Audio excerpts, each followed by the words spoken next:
What is that? It's a clown. Step right up to it. Welcome to Derry episode 3. Now you see it. And soon we'll be able to see a lot of shit.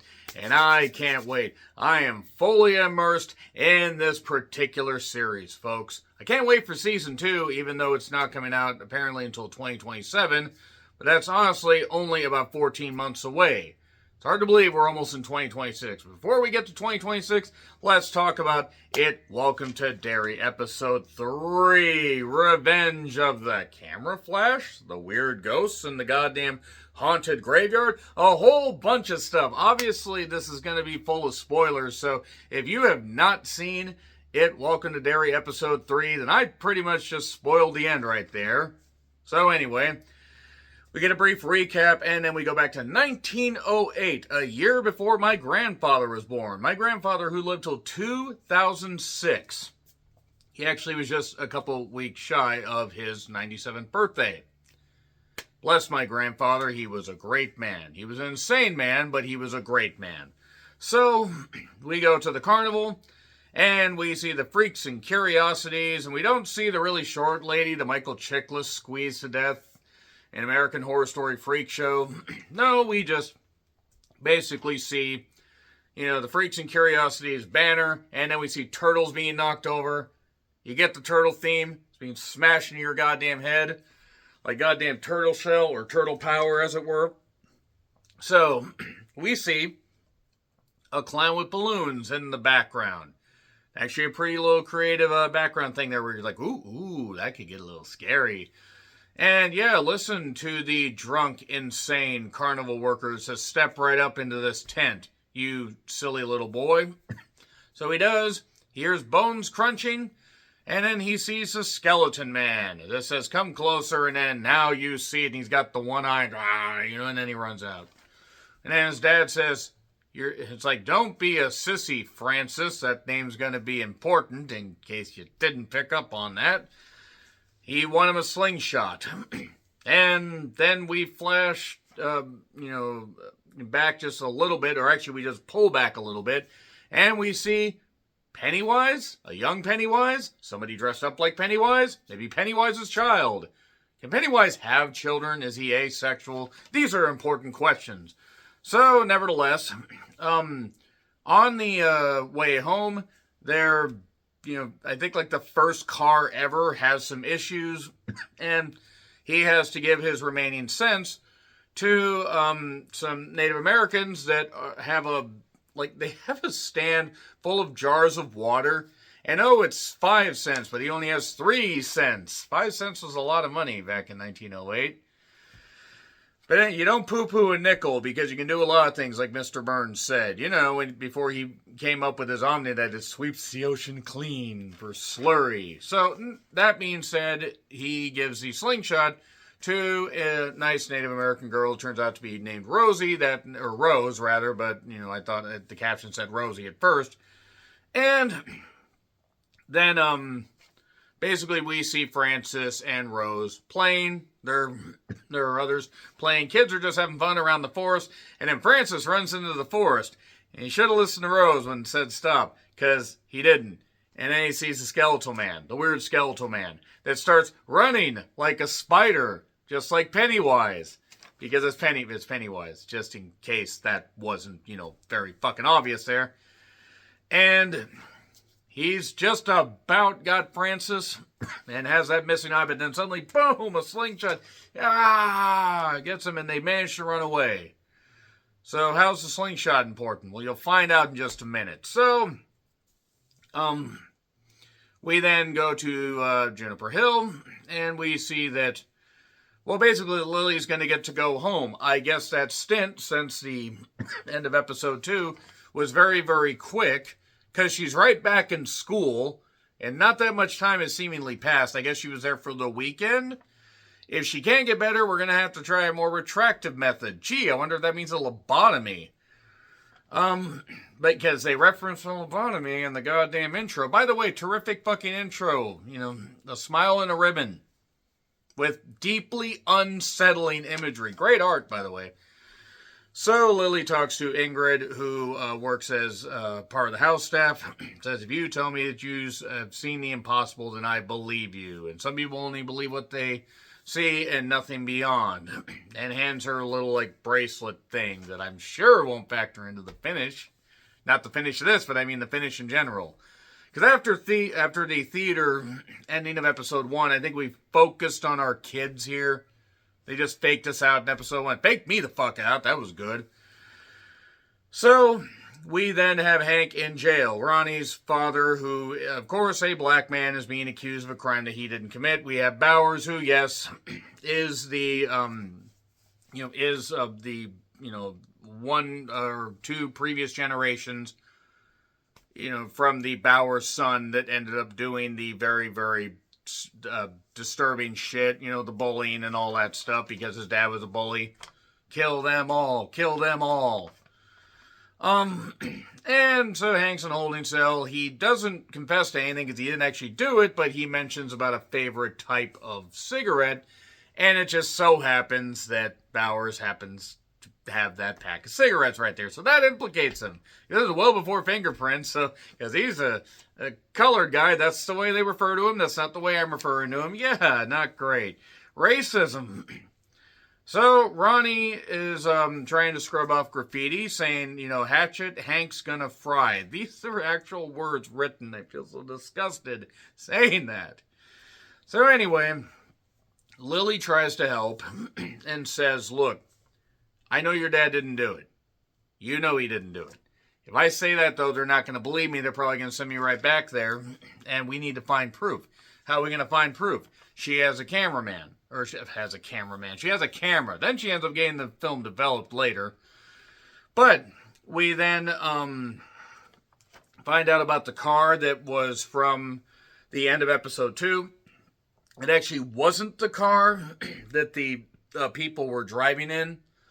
At the beginning of episode 1, it was actually Al Brady, the one who shows with the Tommy gun thing and that murder that they talked about in this, that I think actually is going to be part of episode 2. I think it's going to take place around the 1930s.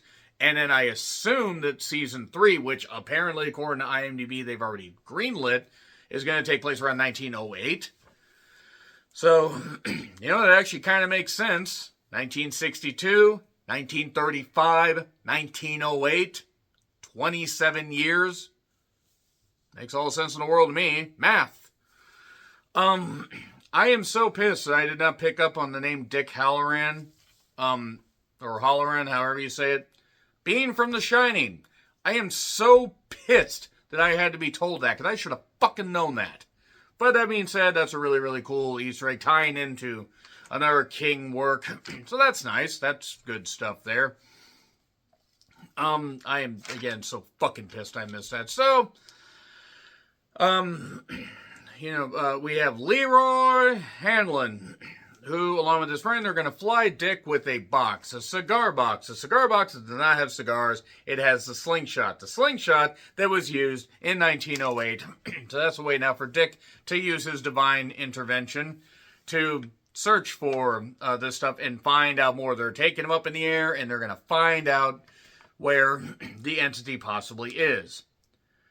Well, we then smash to Rose with her, I assume, son. I mean, Rose isn't that old, but I assume it's her son, and other Native Americans that don't want their sacred burial grounds disturbed. So they're going to write cease and desist, that kind of stuff. They're basically going to find out a way to stop the government, the military, from encroaching on this. But then Dick is twitching in the back. That's what they all say about me, by the way. But Dick is freaking out, and all this kind of stuff, because he's on the slingshot and everything, and when a Dick feels another kind of shaft, he's going to start twitching. Don't ask me how I know this. Shut up. And he suddenly is in a dark place. He's in a weird cave. He's in mausoleum. Who the hell knows? But then sees Pennywise, and Pennywise like, who are you? And Pennywise is showing him a whole bunch of stuff, a whole bunch of violence. And suddenly, he looks up and, oh, it's all the bodies. He's in Pennywise's sewer lair. Oh, because they can see them, just like Dick can see him. and all this other stuff. And they didn't bother to think that this entity that has been around for decades and centuries actually could do this. But the grandmother's like, it's coming, Dickie, run out. Or like, get out now. And Dick basically is talking to Francis, Colonel Francis, I'm going to call him, not Coleman Francis. You saw it, more like it saw me. What was it like? Cold. It's only going to get colder from here.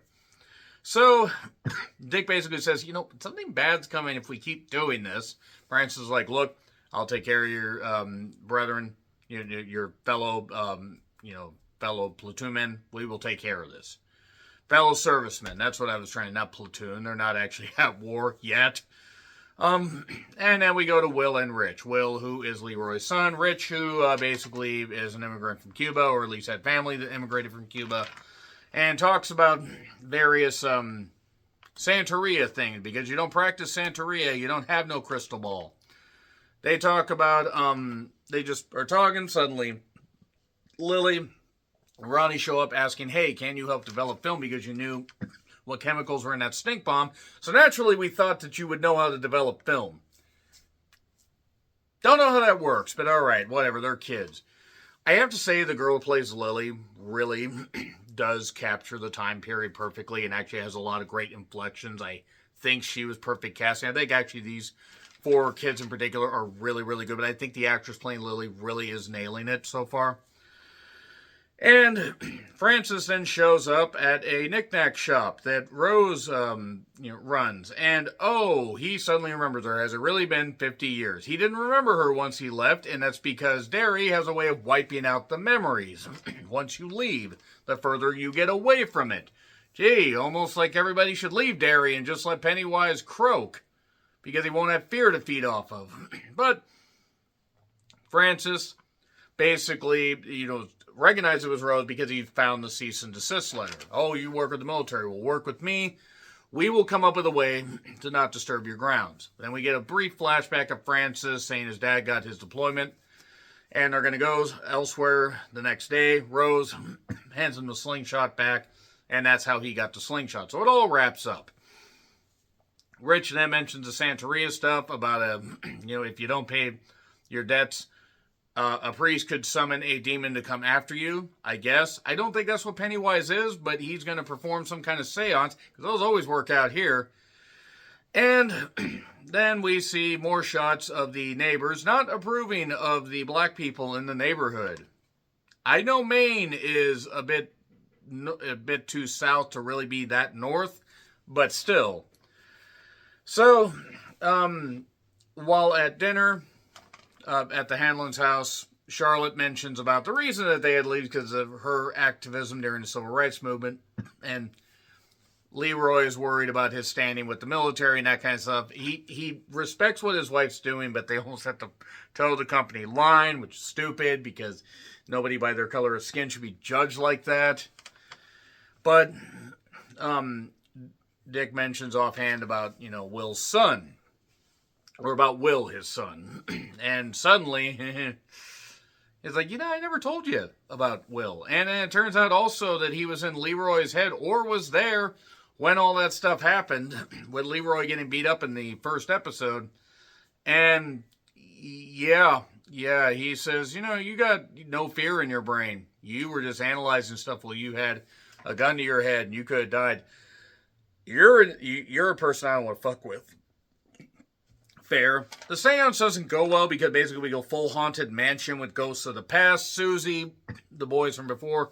Teddy was one of them. I'm forgetting some of the names. I apologize. Rich even sees, I believe, his grandfather or father. I'm not actually totally sure. I think grandfather. And all this stuff's going on. Meanwhile, they're trying to take pictures of all this. They manage to get pictures of the ghost, but every time they drop the camera, oh shit, oh no, this is going nuts. By the way, the earth is also opening because Pennywise has control of the elements at that point.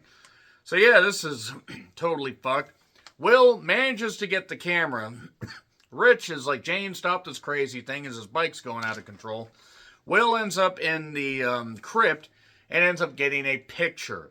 and it manages to run out. Barely gets out. They just get outside the gate, and I guess Pennywise cannot reach beyond the gate. It would just stop him, and he'd be like here, and it'd be like you just can't stop at all, or can't, reach at all.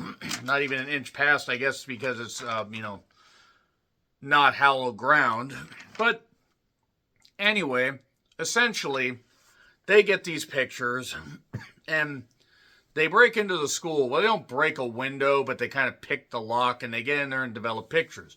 They see a couple that Rich took, like one that he took of Will. But then suddenly, we see Susie, we see Teddy, and then they see something in the crypt. What is it? A clown. Boom. And there we go. That is the end of episode 3. So yeah, unless my schedule changes and I have to work a bunch of different days or whatever, and I have to close suddenly for whatever reason, I am planning to watch every single episode of It Welcome to Derry, which actually there's only 5 left of the season because I guess it's only 8 episodes, which is it's nice, but it's a little disappointing. It's like a little sample size. But that being said, that's your stuff. That's your review right there. That's your coverage. I hope you guys have enjoyed these reviews so far. And thank you guys very much for suggesting this, because I wasn't sure about reviewing it, but people gave good feedback on the channel and also on social media, so I will keep doing this. Onwards to 1 million views, which I really appreciate. New and old subscribers alike for getting me to this point. Agree, disagree what I said, like, share, subscribe, Twitter, Letterboxd, Blue Sky handles in the description. I'm John Redland. Until we return to Derry, next Sunday that is, happy trails to you.